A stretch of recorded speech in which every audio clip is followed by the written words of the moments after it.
বিসমিল্লাহির রহমানির রহিম।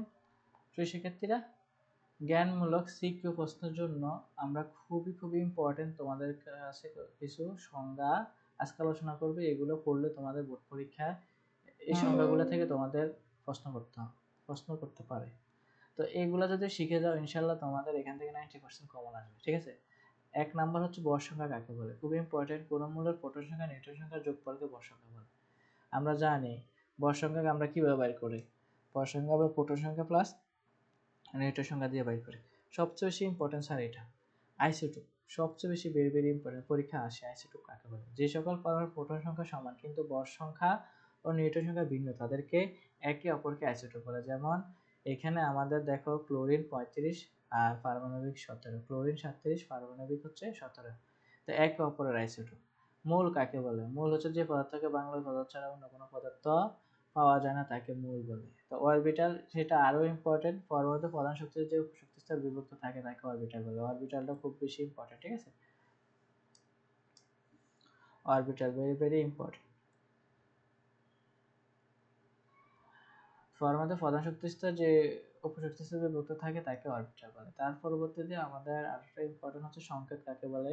সংকেত, হ্যাঁ, মূল বা যৌগ মূলকের প্রতীক বা সংকেত তাদের সংখ্যার মাধ্যমে কোন যৌগের অণুকে প্রকাশ করাকে তাদের রাসায়নিক সংকেত বলে। বোর্ড পরীক্ষা গুরুত্বপূর্ণ আরো কিছু তোমার মানে জ্ঞানমূলক প্রশ্ন, সেটা হচ্ছে আইসোটোপ কাকে বলে। যে সকল পরমাণুর প্রোটন সংখ্যা সমান কিন্তু ভর সংখ্যা নিউট্রন সংখ্যা ভিন্ন তাদেরকে পরস্পর আইসোটোপ বলে। অরবিট কাকে বলে। নিউক্লিয়াসের কেন্দ্র করে যে সকল নির্দিষ্ট বৃত্তাকার কক্ষপথে ইলেকট্রন সমূহ আবর্তন করে যে সকল নির্দিষ্ট বৃত্তাকার কক্ষপথ অরবিট বলে। হাইড্রোজেনের কয়টি আইসোটোপ প্রকৃতিতে পাওয়া যায়? হাইড্রোজেনের 3টি আইসোটোপ প্রকৃতিতে পাওয়া যায়। কি কি স্যার? ফোর্টিয়াম, ডিউটেরিয়াম আর হচ্ছে ট্রিটিউরিয়াম। ফোর্টিয়াম মানে 1 নাম্বার, ডিউটেরিয়াম মানে 2 নাম্বার, ট্রিটিউরিয়াম মানে 3 নাম্বার। তার পরবর্তীতে আমাদের হচ্ছে এই ক্ষর জন্য খুবই ইম্পর্টেন্ট তোমাদের অনুধাবন প্রশ্নগুলা। সেগুলো হচ্ছে যে তৃতীয় শক্তি স্তর এফ অরবিটাল থাকে না কেন, ব্যাখ্যা করো। তৃতীয় শক্তি স্তর এফ অরবিটাল থাকে না কারণ আমরা এক বলতে একটা অরবিটাল, দুই বলতে দুইটা, তিন বলতে তিনটা। তাহলে আমাদের 3 বলতে 3s থাকবে, 3p থাকবে, 3d থাকবে, 3f থাকবে না। তো যাই হোক আমরা তোমাদেরকে এখন বুঝাইতেছি। তৃতীয় প্রধান শক্তি স্তর এফ অরবিটাল থাকলে তা হবে 3f অরবিটাল। কিন্তু 3f অরবিটাল অসম্ভব, কারণ 3f অরবিটাল ক্ষেত্রে প্রধান কোয়ান্টাম সংখ্যা অ্যানিকেল কত? 3। অ্যানিকেল 3 মানে 3টা অরবিটাল থাকবে, 4টা অরবিটাল আসা সম্ভব না। তো অ্যানিকেল 3 হলে অ্যানিকেল 3 এর জন্য সহকারী কোয়ান্টাম সংখ্যার মান এল এর মান হচ্ছে 0, 1, 2। আমরা জানি এল এর সূত্র হচ্ছে 0 থেকে n-1 পর্যন্ত। তাহলে 3 থেকে 1 গেলে থাকে 2, তাহলে 0, 1, 2। 0 হলে s অরবিটাল, 1 হলে p অরবিটাল, 2 হলে d অরবিটাল। কিন্তু আমরা জানি সহকারী কোয়ান্টাম সংখ্যা 0, 1, 2 এর জন্য s, p, d অরবিটাল সম্ভব। তাই 3f সম্ভব না, এটা অসম্ভব। ক্রোমিয়াম এর ইলেকট্রনের ব্যতিক্রম কেন, ব্যাখ্যা করো। খুবই ইম্পর্টেন্ট ক্রোমিয়াম এর ইলেকট্রন, দেখছো এটা পরীক্ষায় মোটামুটি আসবে। ক্রোমিয়াম এর ইলেকট্রন 24। আমরা দেখো ক্রোমিয়াম এখানে s অরবিটাল 2টি ইলেকট্রন থাকার কথা না, বাট এখানে হচ্ছে 1টি ইলেকট্রন কেন? আমরা জানি ফরমালিন ইলেকট্রন প্রথম নিম্ন শক্তিস্তর অরবিটাল প্রবেশ করে এবং পরে ক্রমান্বয়ে উচ্চ শক্তিস্তর ইলেকট্রন প্রবেশ করে। সুতরাং ক্রোমিয়ামের ইলেকট্রনের সংখ্যা উচিত ছিল তোমার 1s2, 2s2, 2p6, 3s2, 3p6 এরকম, ঠিক না?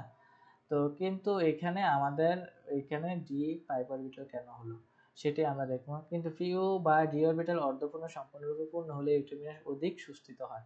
ফলে 4s2 থেকে একটি ইলেকট্রন 3d 4 এ চলে যায়। তাই ক্রোমিয়াম ইলেকট্রনের ব্যতিক্রম ধর্ম প্রদর্শন করে।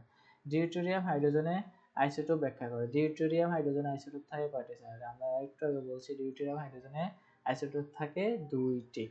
তাহলে আমরা বলতে পারি ডিউটেরিয়াম আইসোটোপ। আমরা জানি আইসোটোপ ভর সংখ্যা ভিন্ন হলে প্রোটন সংখ্যা সমান। যেহেতু 1s 1 ডিউটেরিয়াম আর 2s 1 হচ্ছে উভয় প্রোটিন সংখ্যা কিন্তু 1, ভর সংখ্যা ভিন্ন, তাই ডিউটেরিয়াম এর একটি আইসোটোপ।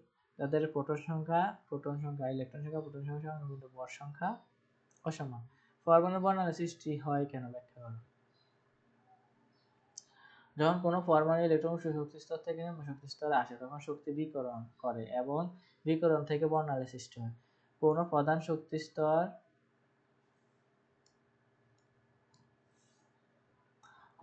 শক্তি স্তরে ইলেকট্রন ঘোরার সময় একটি নির্দিষ্ট পরমাণু শক্তি নিয়ে ঘুরে। এক্ষেত্রে উচ্চ শক্তি স্তরে ঘূর্ণায়মান ইলেকট্রনের শক্তি অধিক আর নিম্ন শক্তি স্তরে ইলেকট্রনের শক্তি কম থাকে।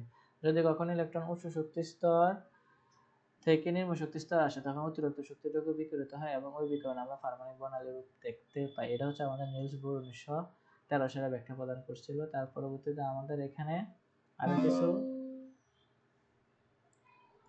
আরো কিছু গুরুত্বপূর্ণ প্রশ্ন আছে, সেটা হচ্ছে যে তোমার কপার ইলেকট্রন স্বাভাবিক নিয়ম মেনে চলে না কেন ব্যাখ্যা করো। খুব ইম্পর্টেন্ট, এটাও সেম ভাবে, ঠিক আছে, ক্রোমিয়ামটা যেভাবে বলছি কপারটাও সেম ভাবে।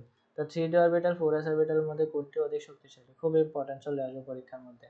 এই যে এটার ব্যাখ্যাটা দেখো, 3d অরবিটালের মান বের করছে, শক্তি নির্ণয় সূত্র M+L, 4s অরবিটালের মান নির্ণয় করছে। তারপর যেটার মান বেশি এটা শক্তি বেশি, যেটার মান কম এটা শক্তি কম। পরমাণুর সাময়িক চার্জ শূন্য কেন ব্যাখ্যা করো। তো আরেকটা খুব ইম্পর্টেন্ট আরেকটা টপিক, পরমাণু অবস্থায় ইলেকট্রন সংখ্যা প্রোটন সংখ্যা সমান হয় বলে পরমাণুর সাময়িক চার্জ শূন্য হয়। আমরা জানি ইলেকট্রন ও প্রোটনের চার্জ সমান এবং বিপরীতমুখী চিহ্নযুক্ত, এর মান হচ্ছে 1.6 × 10 কুলম্ব। যেহেতু পরমাণু ইলেকট্রন প্রোটন সংখ্যা সমান তাই পরমাণু সাময়িক চার্জ শূন্য, মানে পরমাণুতে যদি ইলেকট্রন সংখ্যা 10টি থাকে, প্রোটনে যদি 10টি থাকে, তাহলে তাদের আকর্ষণ সমান হওয়াতে তাদের সাময়িক চার্জ শূন্য হবে। অ্যালুমিনিয়াম একটি পরমাণু ভর হিসাব করে, তাহলে অ্যালুমিনিয়ামের আপেক্ষিক পারমাণবিক ভর হচ্ছে 27, অ্যালুমিনিয়ামের আপেক্ষিক পারমাণবিক ভর আর হচ্ছে আমাদের সূত্র 12/1, তাহলে 27 অ্যালুমিনিয়ামের একটি পারমাণবিক ভর, আমরা এটা ক্যালকুলেশন করলে 4.48 10⁻23 গ্রাম পাবো। আশা করি শিক্ষার্থীরা এই কয়টা যদি তোমরা সিকিউর জন্য জ্ঞানমূলক অনুধাবন পড়ো, তাহলে তোমাদের এখান থেকে কমন আসবে। তো সবাই সুস্থ থাকবে, ভালো থাকবে, আল্লাহ হাফেজ।